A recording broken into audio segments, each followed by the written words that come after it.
Good evening. Good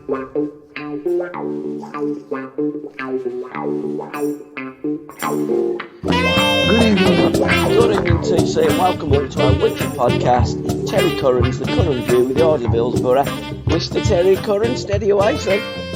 Yeah, steady away. Did a podcast yesterday. That went okay. So just sat down waiting for you to ring and do this podcast. Fantastic. Let's talk about the podcast that you done yesterday first before we go on to the magic moments. It was in Rotherham, wasn't it? Who was he with?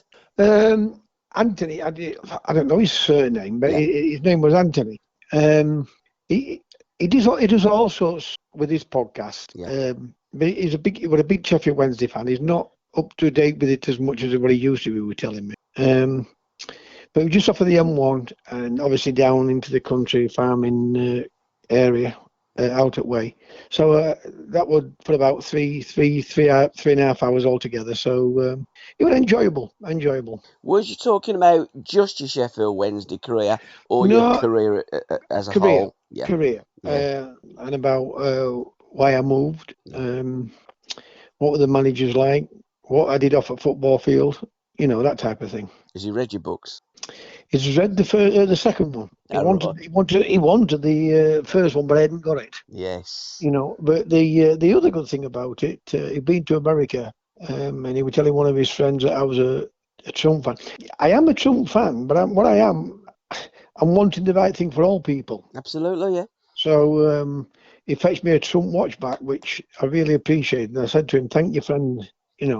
So it was about everything.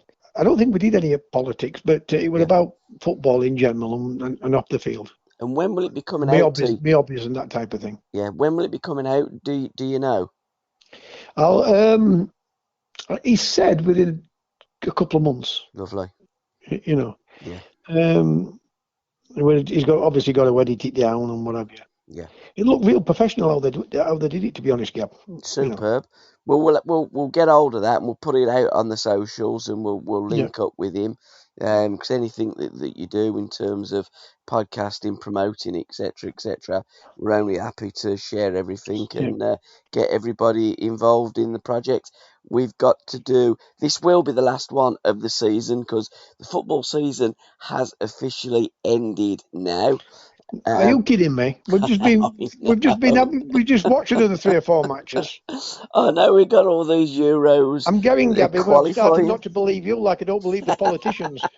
but it has officially. Yes. But the Euros for the under-21s start tomorrow in Romania. So, in essence, football never stops. There's always some form of football somewhere. Modern day football does absolutely. not stop. So we will take a couple of weeks break, and it'll give us a chance to record Curran 79, your memories of that iconic year of 1979 when you played in the League Cup final and also in the Boxing Day massacre. So there are a couple of podcasts that we want to do. Magic moments too. What have you sourced over the last couple of weeks? Because it's been a frantic time, and there's been European finals as well. Well, I don't think there's been no fantastic goal wise, but the only thing I'm going to go with is Rodri's goal. Yes, brilliant. I would say it was a brilliant goal. It was a very good goal. Great pass. But at the end of the day, it's down to the Champions League final, be all end all. Guardiola is always, even though he doesn't look at the pressure, but there is always pressure brought onto you by the media itself and the footballing world.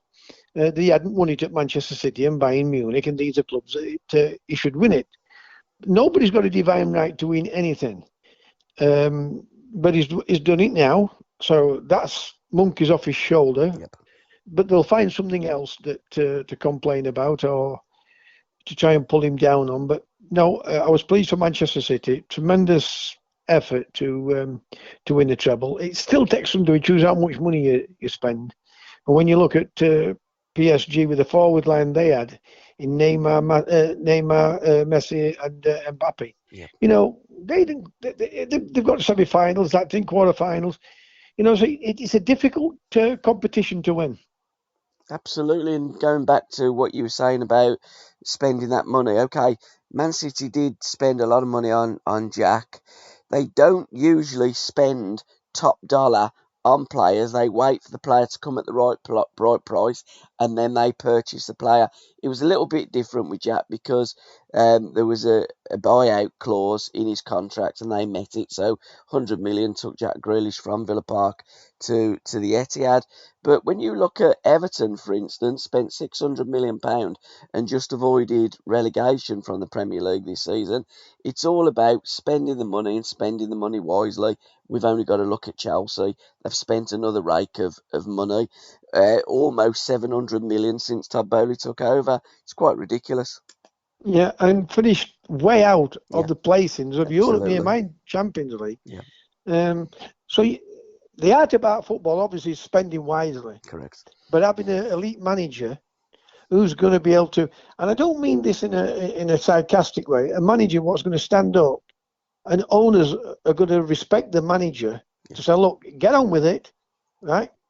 But that doesn't mean that they can't come around and say, if things are not going right, hang on a bit, that's not right, boom, boom, boom, boom.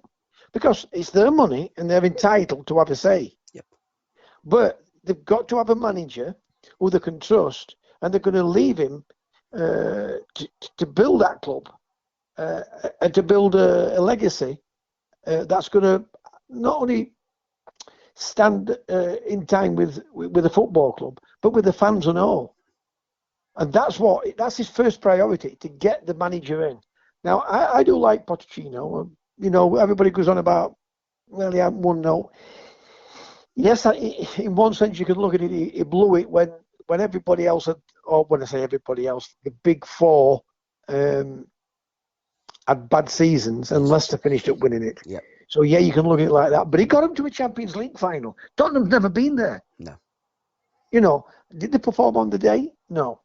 Maybe nerves may have got to one or two of them. You know, they're playing Liverpool, what's been there, done it. I get all that type of thing. But for me, they just didn't perform on the day. And Harry Kane was injured as well, wasn't he, going into that game? You know, Yeah, but look, another thing. I'm like rest of you. I like Harry Kane. I really like Harry Kane. I really do. But what has Tottenham won? But if Harry Kane is 70% fit, it's a final, it's the last game of the season, I'm playing him. I know that you probably, with hindsight, might be better playing another player that's 100% fit. But if Harry Kane is willing to go through it and he's 70% fit, I'm playing him because he's the best chance I've got of scoring a goal and winning a cup. Yeah, but they still didn't perform, did they? No, they didn't. No. When you look at that final, they didn't perform. No. I mean, this final wasn't a great final. No. Right? Finals generally aren't. I mean, even Manchester City gave the ball away more than they usually do. Yeah. But they still had more percentage of the ball than did Inter Milan. But Inter Milan did what I thought they would do, just sit back and hit them on the counter attack. And when you look at it, near to death, they had three great chances to equalise. You can't say they're going to go in front because it's a different ball game, doesn't it? They have to go back to the centre circle and restart the game. But we were missing that first chance. They had three great chances. You know, so at the end of the day, if you're going to be successful, you need players, you need everybody pointing in the direction. That's the board with the manager and the fans, and then you get the media on your side. Absolutely, T. I'd like to just give a shout out to Jared Bowen's goal. David Moyes' goal celebration. I think Moyes was superb. And I think in the dressing room after, Moyes was throwing some shapes. You could see what it meant to him. Now, Moyes wouldn't have been throwing them same shapes in a dressing room if West Ham had come fourth and qualified for the Champions League. And that's what we've always maintained on the Curran View. It's about winning. Yeah, absolutely. 100%. T. It's about winning cups, making those magic moments, and then moments that stay in the history vaults of the football club. I'll tell you what, forever. win a trophy, and I'll guarantee you one thing. Yep. You'll want to win another. Absolutely. Moyes qualified for the Champions League with Everton. Yep. Where did he get him? Nowhere, really, did it? No, not really. We're not talking about, Everton's an elite football club, as we all know.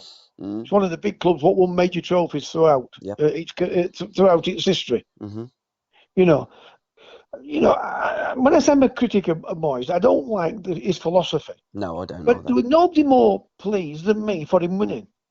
Same here. There was nobody more pleased to see him and his dad on that football field and Yeah. him giving his dad his medal. Yeah.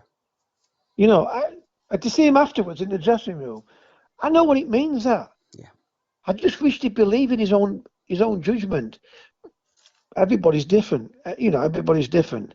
The nervousness, a couple of bad results. We better not lose today, or we better not concede too many goals. I get all that. But if you start to fear, it shows through to the players. And regardless of who they are, players, if they see if they've got a manager what can lead them, then they're behind the manager. I'll guarantee you that. Absolutely too. Have you picked your team of the season, by the way? Because we're going to be doing that shortly. I picked my team. Listen, I picked my team this season. I wish my team could play your team any day a week. Well, we're going to be discussing that. By the way, you'll be disappointed in one of them. Okay. Well, we're going to be doing that next. I just finally want to talk about Arda Güler's goal for Turkey against Wales. Just hang on a bit before you do that. Yep. And have you picked the manager for your team? Of course. Oh, good. Yeah. Of course. So go on, carry on. Arda Güler's goal for Turkey. What a goal. He looks some kind of player, and he's on the radar of a number of Premier League clubs. And Trent Alexander-Arnold's passing, not just in the first game against Malta, but the second game against North Macedonia. And Saka's finishing, so well done to Trent. I did watch Trent when he comes When to you Villa look at him, Park. Gabby, Yeah. when you look at Trent, Yeah. And I see all the criticism he gets defending wise. Yep. But when you're attacking like Liverpool do, Manchester City do, because Man City always get criticised for the defending, haven't they? Correct, yeah. Even when they've won. Yeah. But you tell me a better pass of a ball in the country than Trent. If Trent was playing in the 90s for England, okay, he's got Beckham in the way, etc., and that's another debate.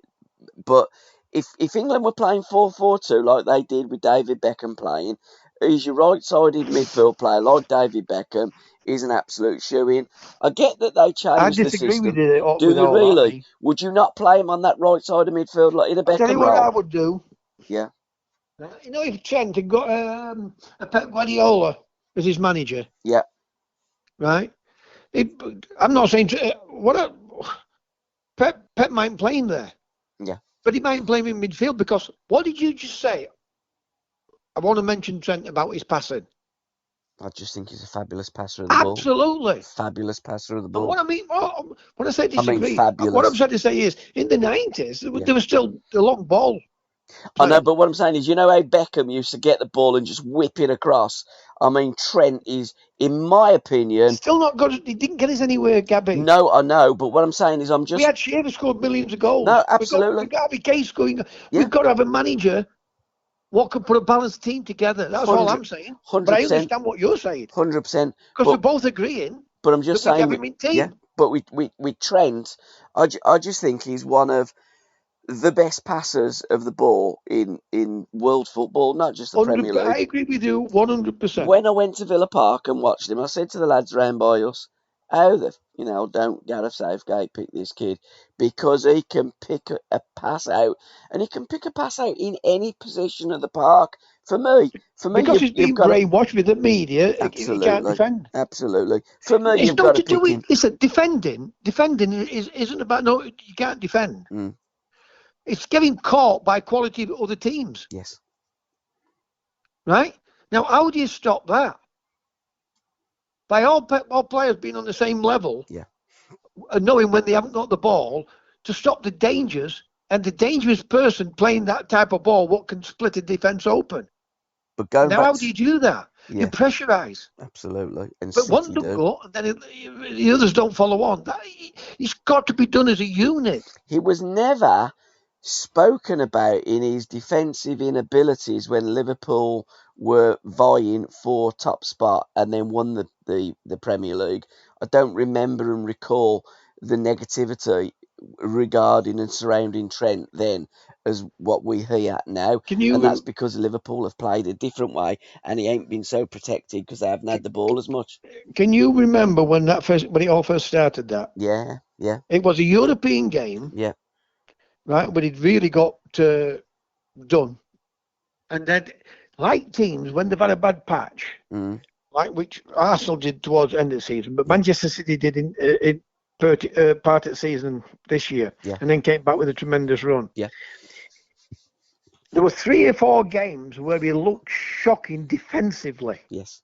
and everything's pointed out. Mm, That then puts the pressure on the player. It puts the pressure on the manager, right? Because they all scream, "No, he can't defend. He can't defend." Stop the ball, or stop the player from being exploited. absolutely. That's what good managers do, Absolutely. right? But what I will say on Liverpool's defence is they've had 3 great seasons, Yeah. right? Then last season they had a lot of injuries, Yeah, they did. which Mm, didn't help them. They no. haven't got a massive strength in squad. Mm, They've got a great squad, but Manchester City have that massive strength in depth. That's what people don't look at.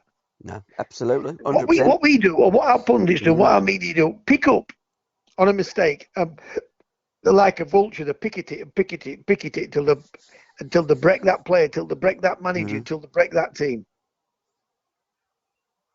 yeah. That'd be a great manager, Yeah, wouldn't it? you would be too. Honestly, you would be. And I think if Trent was playing for Pep, I think he'd look an even better player. Oh, now we're talking on the same path. Well, yeah, I really do, because Pep is I mean, he is the greatest manager on the planet. I don't want to go down the road of who was better, Sir Alex or Pep. I think they're both great. I think there's a great respect, and I thought that, Sir Alex just dropping Alex, him a text before the Champions League final, wishing him all the best, was an absolute stroke of yeah, and he's class, like wasn't it? Alex Ferguson is like that, Absolutely, right? And what I would say is on that is that will take some beating of Alex's record. 100%. Right, but when you're going about who is the best, let me tell you something. Man United under Alex Ferguson were a very, very, very good football team. Yeah, they were. The team when Pep beat us beat Manchester United, the English team. When I say us, the English team, Hmm. in our own back garden at Wembley, Yeah, and they absolutely, barring 15 minutes, yeah. that's the best football I've seen since 1974 Schooled and them, didn't they? 1970. Schooled them. And the football, that's the best football I had seen. They Mm. absolutely destroyed Yeah, a brilliant Manchester United team. yeah. They couldn't get the ball off them. And Absolutely. we're talking about unbelievable players. Yeah.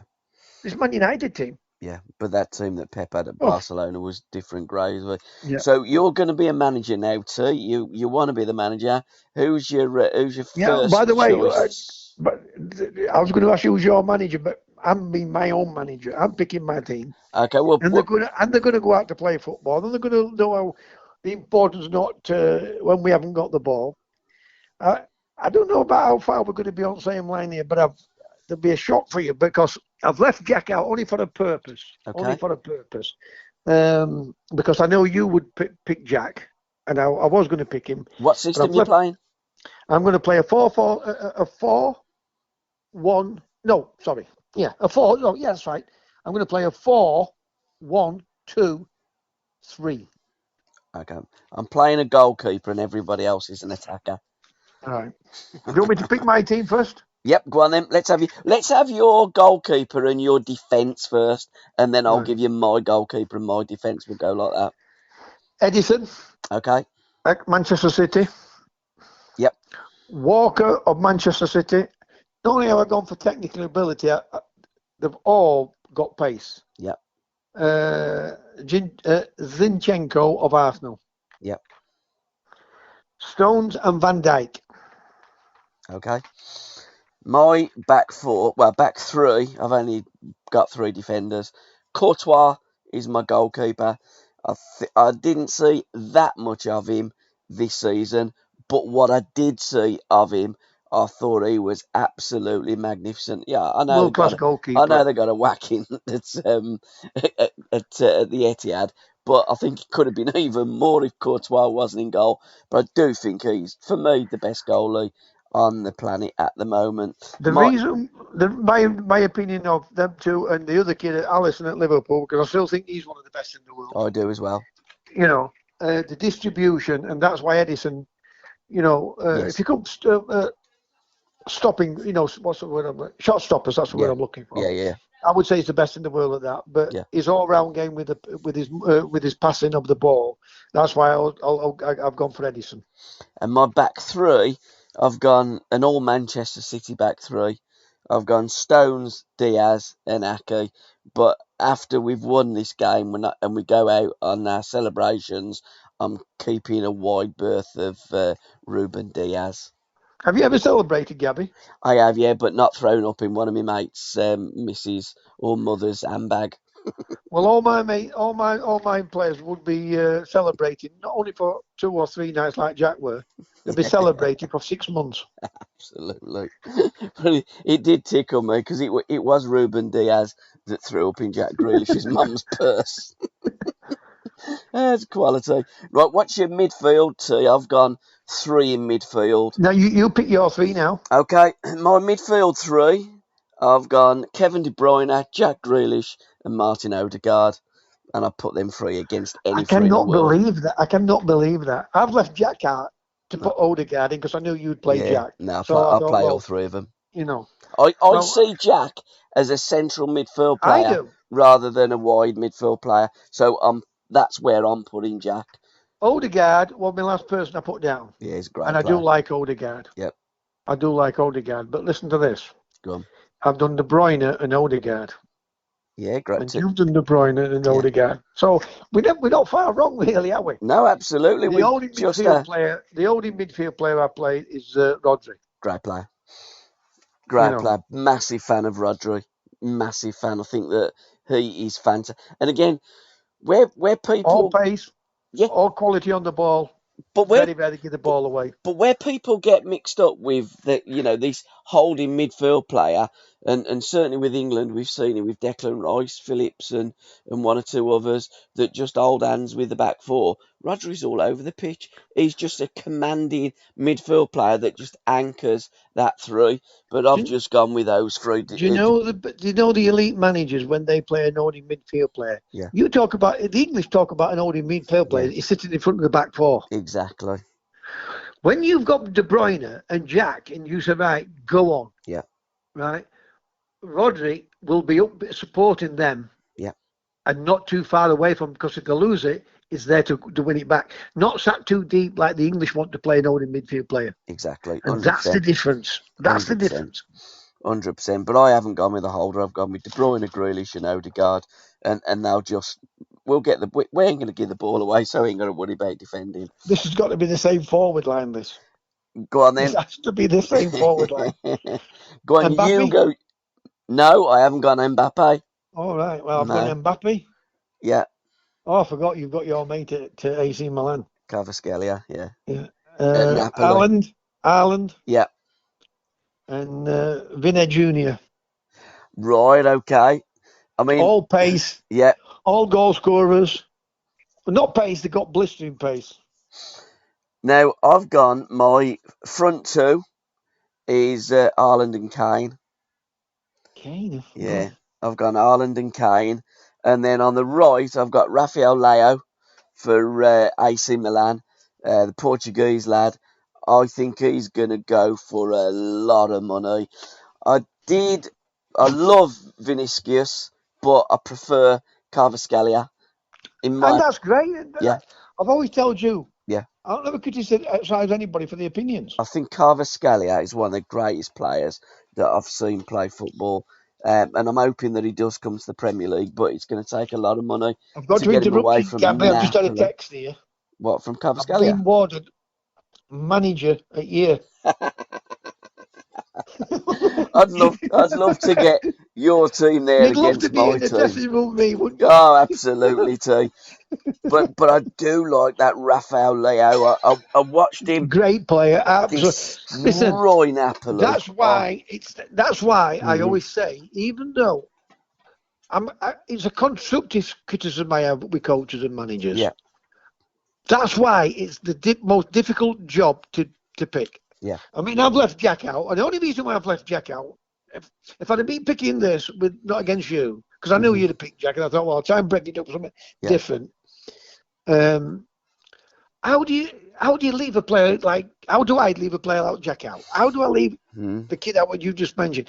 Not only that, there's stacks of players in there. Yeah, absolutely. We're both leaving out. Yeah, 100%. But if I'm picking any team in the world, Grealish is my captain, and then Jack will organise the celebrations when we win the treble. But I'd be the first to send you all a bottle of champagne into. I said, look, lads, you played absolutely brilliant, but you've come up now against the king. Yeah.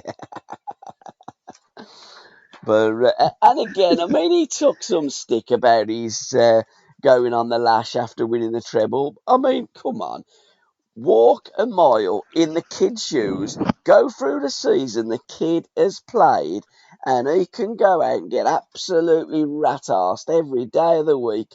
I ain't bothered.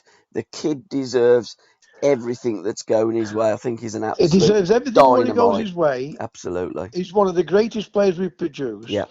I told you about this kid, and I know you told me, but I told you about this kid when he went to Notts County. Yeah. On loan. Yeah. Right. What I would say against him, right? He knew that England, and he's having problems with Southgate. Yeah. And I would not want him to go down the path I did and say, "Oh, bollocks to him." I'm not. Yeah. I'm not interested. You know, you look at the rest of them, the other European players. You know, they knew they were going to play for the country, so they kept him safe. Now, if and rightly so, there shouldn't have been any more games. They're entitled to go and celebrate what season they've had. 100%. But once you know you're going to play, because he knows he's going to be in the squad. The thing about it, he still doesn't mean he'd have played anyway, because I'm not sure he doesn't like it. I'm not saying he don't like him. No, he wouldn't have started him. For someone, he does not want to pick Jack Grealish. No, Southgate wouldn't have picked him, whether he'd had a celebration for 3 days or not. He's not Gareth Southgate's kind of player. He's my kind of player. And if I was the England manager, I'd say, Jack, I'd have been on the phone to him. I'd have FaceTimed him. And I'd say, Jack, just stay out there. We're only playing Malta. And to be fair, our under-10s could beat Malta. And then we've got another game. I haven't watched both the games. I haven't watched them. No, I watched the Malta game and fell asleep. And then I was doing a podcast, so I didn't see. I think I seen about the last 20, maybe 25 minutes of the North Macedonia game. But 2 games that England won at a counter, would have and should have won at a counter. And I would have just said to Jack, come and be part of the squad. But you're playing the second game, but the first game we don't need you. And that's as I would have done it. And I would encourage Jack Grealish to do all that he does. And I would say never change. And like Alan, when he was in his pomp, Waddington used to say to Alan, go out and enjoy yourself. And then on the pitch, Alan would just produce his magic. And that's the only time I judge a footballer on what he produces on the field of play, not what he does off it. I couldn't care less. What I would have done, because at the end of the season, and they've won a treble, I'd have said to Jack, go and enjoy yourself. Yep. Right? I'll see you next year. Yep. Because I know we're going to win these 2 matches. Yeah, absolutely. Right? It saves him, the manager, and he could have put in the papers, I'm not picking Jack. I've spoke to Jack. I've told him, go and enjoy yourself. You've had a tremendous season, and you'll be in my team for when when the serious football gets underway. Absolutely. Because choose who we'd have played. If we choose who he'd have picked, he's going to win those 2 games. Oh, all day long. I mean, England cannot lose or drop points in this group. The only game that's going to be difficult, in my opinion, was Italy away, and then they got through that quite easily. I think Italy at Wembley will be a difficult game, but falling short of that, I can't see England dropping another point. Book Corner and Association with my footballbooks.com tee. Andy's been a bit busy, so I haven't disturbed him at the moment because it is the last podcast tonight, so we're going to be having a little bit of time off, and then we'll regroup, and then we'll get hold of Andy for the Well, beginning so of next season. I tell you, you're a hard taskmaster. You like Pep. You know, I haven't had a holiday yet with you. No, I mean, I'm going to let you go on holiday for a bit. Have you got any holidays booked up, T, by the way? And to listen to the rest of this podcast, head on over to www.patreon.com/SRB Media. Thank you.